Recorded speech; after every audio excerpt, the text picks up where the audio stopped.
One of the most important messages of sustainable development is that we've become a threat to ourselves. Economic production has become so large, our productivity in many ways so high, and the numbers of us on the planet so vast that the effect of all of this economic activity on the physical earth itself has become overwhelming. For the first time in human history, for the first time in the planet's history, one species, that would be us, human beings, are threatening the fundamental parts of the Earth's own dynamics: the climate system, the water cycle, the nitrogen cycle, the ocean chemistry. Think about the basic arithmetic. There are 7.2 billion of us on the planet now. On average, each individual is producing around $12,000 of output per year, a rough number averaged over the whole year. But with 7.2 billion people, an average of $12,000 per person, it means that the world economy as a whole has an output of between 80 and 90 trillion dollars per year, many times larger than ever in the past and continuing to expand rapidly.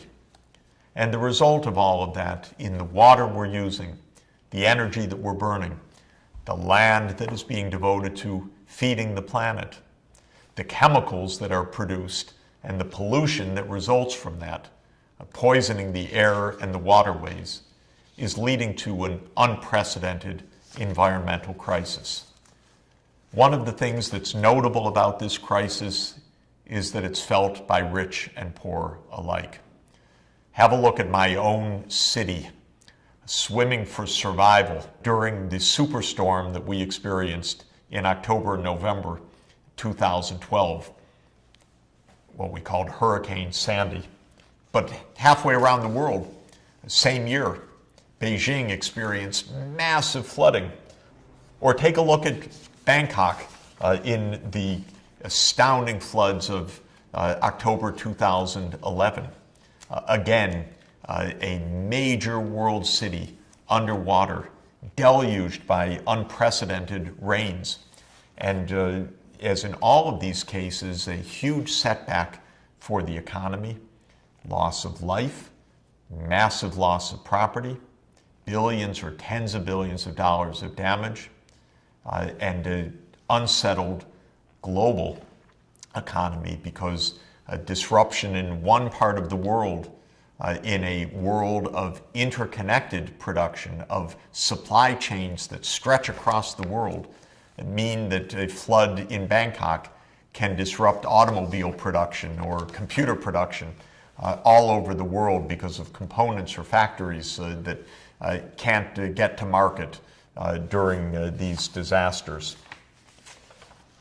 The kinds of disasters that are being felt are varied, but what is clear is that they're rising in number.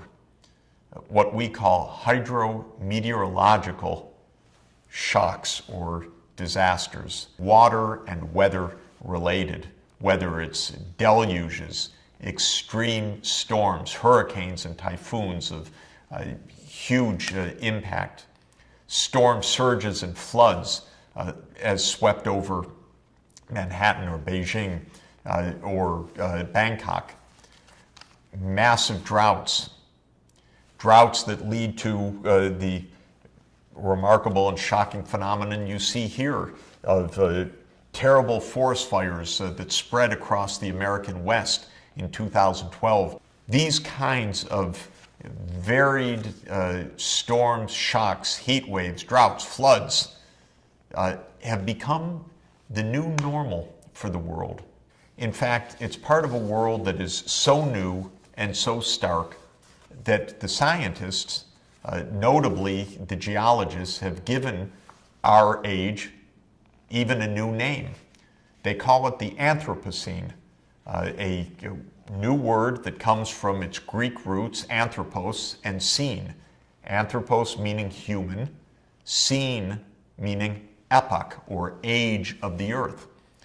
And what the scientists are telling us is that this is the human age of the planet. They don't mean that in a good way. They mean it in its uniqueness and in a very dangerous way, that humanity is changing the water cycle. The climate is warming the temperatures, is melting the glaciers, is threatening the great ice sheets over Antarctica and Greenland, is causing the oceans to become more acidic, is threatening other species with survival in such a fundamental way that the planet behaves differently now, even from a geologic point of view, hence the Anthropocene.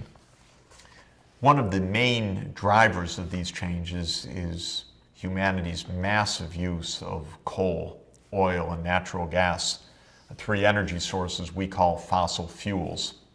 When we burn coal, oil, and gas to move our cars, heat our buildings, drive our industrial production, produce electricity, we end up with carbon dioxide emitted into the atmosphere. And carbon dioxide in the atmosphere changes the climate. This stark graph, which we will revisit later on, shows the cycles of carbon dioxide concentrations in the atmosphere, shown here over the last 800,000 years. Well, by natural processes, mainly changes of the Earth's orbit and the effects that produced, carbon dioxide in the Earth's history has gone up and down in kind of a wave-like manner. But look at the recent few years, the blink of an eye in terms of the Earth's history. Carbon dioxide has suddenly soared to levels of 400 parts per million of CO2 in the atmosphere, something not seen on the planet, not for 800,000 years, indeed not for 3 million years. And this is causing massive disruption of the climate system, global warming, and more extreme events like droughts and floods. We'll be talking a lot about this and what can be done about it, but it is a stark illustration of how humanity is changing the basic Earth processes.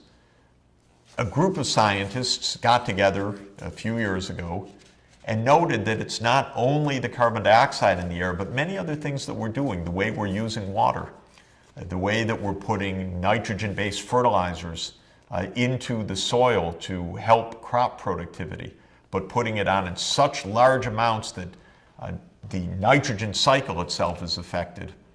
The way that carbon dioxide in the atmosphere affects the ocean chemistry, making the ocean more acidic. The way we're chopping down trees to make room for new pasture land and farmland. In other words, all of the varied effects of a big crowded planet and a lot of economic activity threatening the planet's systems. And so this group of scientists said, we are trespassing boundaries that are safe for humanity. So these scientists said, we need to identify the safe operating limits for the planet. We need to understand what those planetary boundaries are. And around the circle you see here is their visualization of those planetary boundaries. Have a close look.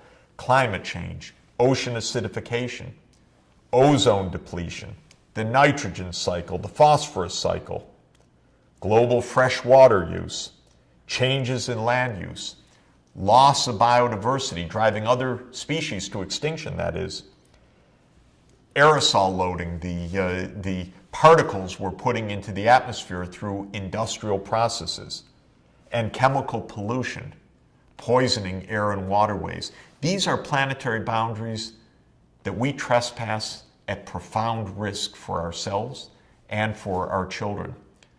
A core goal of the science of sustainable development is to understand these risks and, most importantly, to determine what we can do so that we stay within the safe operating limits of humanity.